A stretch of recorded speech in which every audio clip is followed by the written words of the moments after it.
Hi guys, it's markabusi here and we're back with another song reaction, and today we are doing the song Simple Man by Lynyrd Skynyrd. The only other Lynyrd Skynyrd song I have done is Freebird, which I suggested might be the best rock song of all time because that switch up in the middle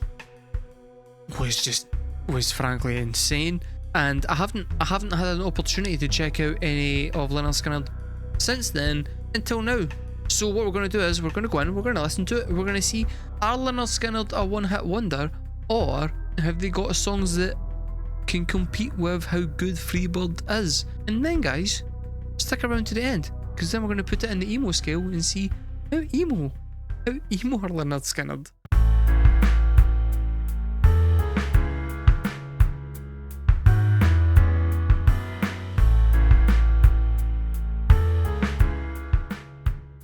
So recently I got a notification on my phone to say that my email had been breached, and I said I'd have a wee look into it, and I googled it, and it all scared the living bejesus out of me just how much information was out there about my personal life by just googling my name. I then phoned my brother, who has also had the same notification, and it turns out when I googled his name, also quite a lot of information I found out about him. He's quite a private person. He's not on the internet like I am. So that was concerning. And the reason why that's concerning is because data brokers sell your information to scammers, spammers, anybody else out there who maybe wants to target you. Your full name, your email address, your home address, health records, your relatives, phone numbers.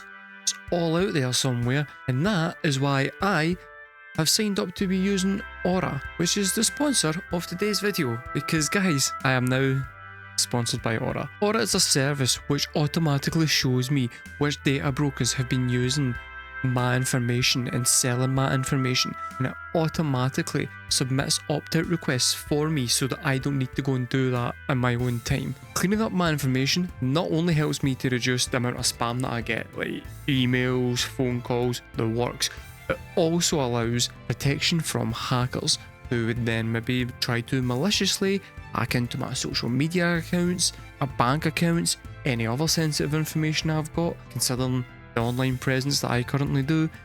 Me losing my social media accounts to hackers would be a pretty significant deal for me. I don't know if you guys saw this recently, but AT&T, who are like an American information company, I think they're like a kind of phone internet type company, a bit like Virgin and BT over in Britain, announced that they'd had a data breach of over 73 million customers, existing and prior customers, and all of their information had been released onto the dark web. Yeah, the effects of that is scary to contemplate, to be totally honest with you. It has been recommended that those who have been affected use stronger passwords, they monitor their account activity, and they consider credit freezes or fraud alerts from credit bureaus. This is where Aura comes in. Aura does all that for you automatically. And the best thing about that is I don't need to download loads of different apps and manage all this information, which now gives me a bit of peace of mind, because if my data, I'm not signed up to AT&T, but if my data had been breached by AT&T, I wouldn't really have to worry about it anymore, because now that I've signed up to Aura, I would be notified of the breach, they would deal with the breach for me, and I've got the peace of mind that my private information remains private. As much as I am a public figure on this, I am also quite a private individual, and the good thing is Aura always on 24 hours a day, so if it happens during the night, I don't need to worry about it. It's going to happen automatically. They're doing the hard work of keeping me safe from people out there with malicious intentions. I value my privacy, I also value your privacy, and that is why if you go to aura.com/markabusi, you can start to have a worry-free online experience with a 2-week free trial, which is also linked in the description below. Thanks very much guys, I hope you stay safe out there.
So far, right, I know that this is like a classic rock song, but it's kind of reminding me a little bit of. It's kind of reminding me a wee bit of grunge.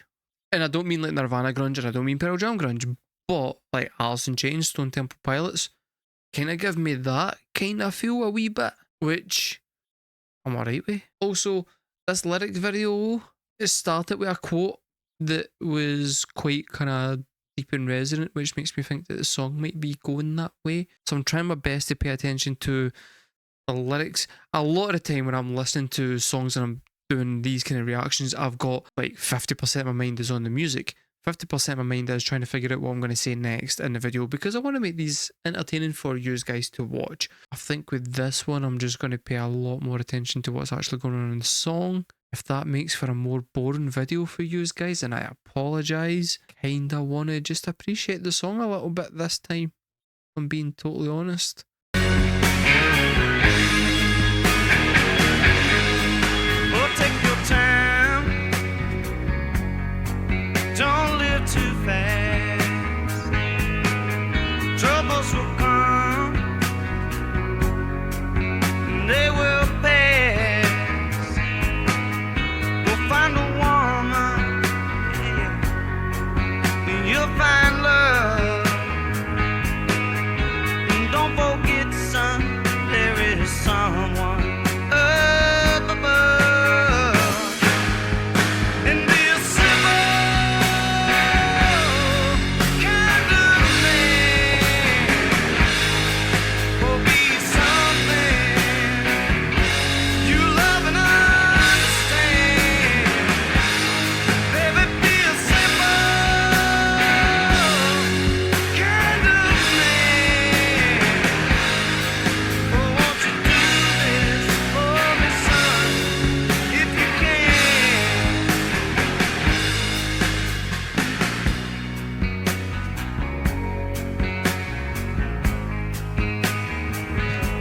I highly doubt this is going to break into the absolute fucking instrumental insanity that Freebird did. And it's quite a simple song so far, where they're kind of just repeating the same motif constantly, and then the chorus is that same thing but distorted. And I think that kind of works in its favour, because this is more about the lyrics and the mood and the emotion behind it. And I'm not gonna lie, they are absolutely, they're absolutely smashing it. It's kind of sad, like it's kind of like melancholy, but at the same time, it's tinged with a bit of kind of, I don't know, reflection back on your life a little bit. It feels a lot like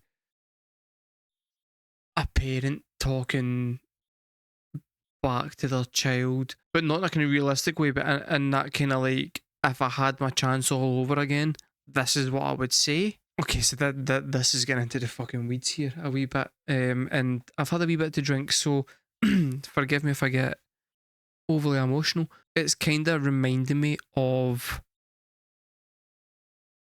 conversations that I had with my mum just before she passed away. It was long and it was drawn out, and so like when I knew that she was like gonna die, I kind of went quite pragmatic, I think, in my head, and I decided that I didn't want to waste the time by being sad. So instead, I decided I would spend the time that I was with her learning more about her life and trying to kind of see this information that's getting passed down now, where it's like, here's my experience, here's what I want from you.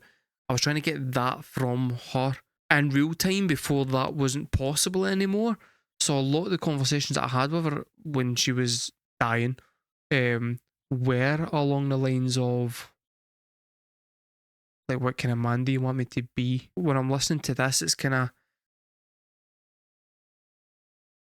hitting me a bit with a lot of the similar kind of sentiments. My mum's not a poet. It's not said in the same lyrical beauty, but the sentiments were the same. I don't know. It feels like the perfected conversation of somebody with wisdom and experience and a life talking to a younger person going, this is how you want to do it, by the way. And it's kind of fucking beautiful. Get your lust for the rich man's gold. All that you need is in your soul. And you can do this if you try. All that I want for you, my son, is to be satisfied and be a simple kind of man, or be something you love and understand. Baby, be a simple kind of man.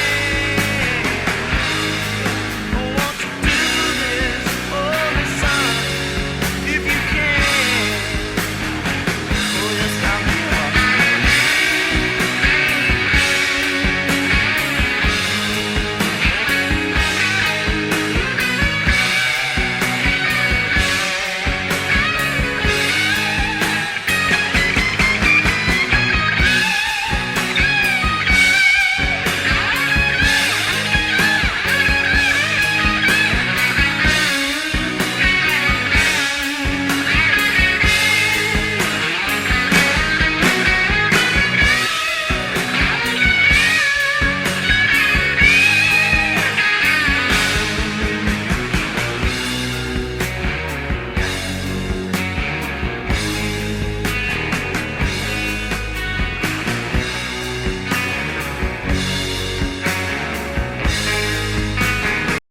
I kind of miss this.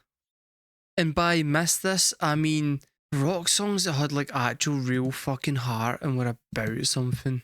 Look at today's rock music. And by today, right, I'm not talking in the last 20 years, I'm talking like in the last 10. Nobody's singing songs like this.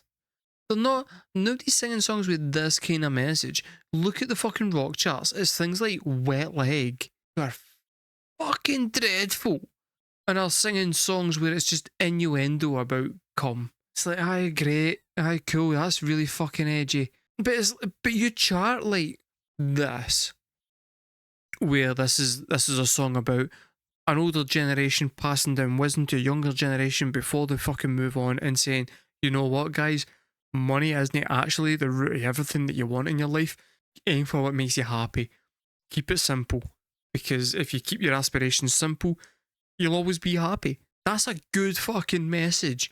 It's a good, really heartfelt and important message to put out there. I can't think of any examples off the top of my head from the 80s. I'm sure there is some. But then you get to like the 90s where you've got like Cranberries, Zombie. They're talking about the fucking, like the troubles in Ireland and how war is like, doesn't help like calming people. Stuff like that. Like, they're actually talking about stuff. And like, this is what I'm talking about with emo all the time. Like, stuff that actually hits you in the fucking feels and means something. Like, this is genuinely fucking like a dagger to the heart in the best way fucking possible.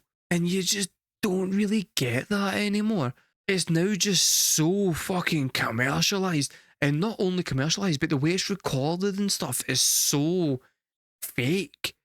There's no one just like, you know what? Idols are an exception. They're fucking good. But that's the thing though, right? It's a real problem that in modern day society, you have like a handful of bands that you can look at to go, those guys are real, and everyone else is basically mass produced pish that's doing the same thing as everybody fucking else. Everybody listened to the Arctic Monkeys and went, oh, that's what folk want. It's not the same. And the thing is, Ian, right, even though like you can name a couple of bands, are they big? Are they the biggest bands? No.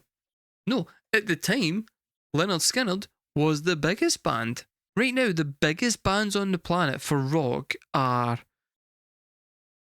let me think, in Britain, Biffy Clyro, probably. I can't think of Foo Fighters. Shit. Foo Fighters haven't been relevant in fucking years. Oh, don't you worry, you'll find yourself. Follow your heart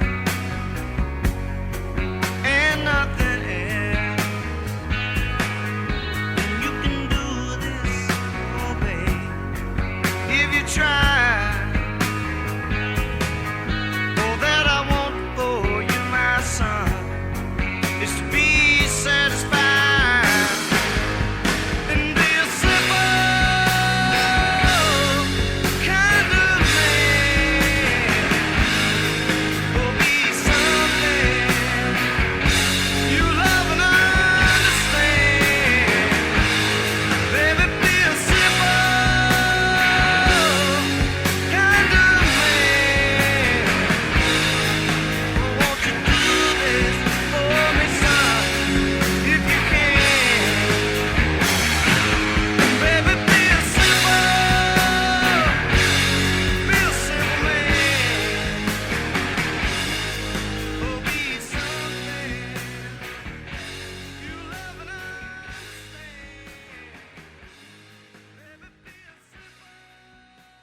Compared to Freebird, that was actually quite a, pardon the pun, simple song that didn't have, I mean, it was quite repetitive musically throughout that entire thing. I'm glad they did that because it allowed them to concentrate exclusively on the message.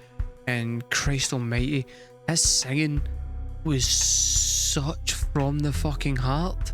It's hard to not, I mean, like, right, let's be honest here. I have a heart carved from rock. And I don't mean rock like the music, I mean rock like the fucking stone, right?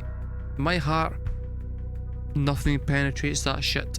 But even I can't help but be moved by the passion in that guy's voice. That was absolutely fucking beautiful. Beautiful fucking song.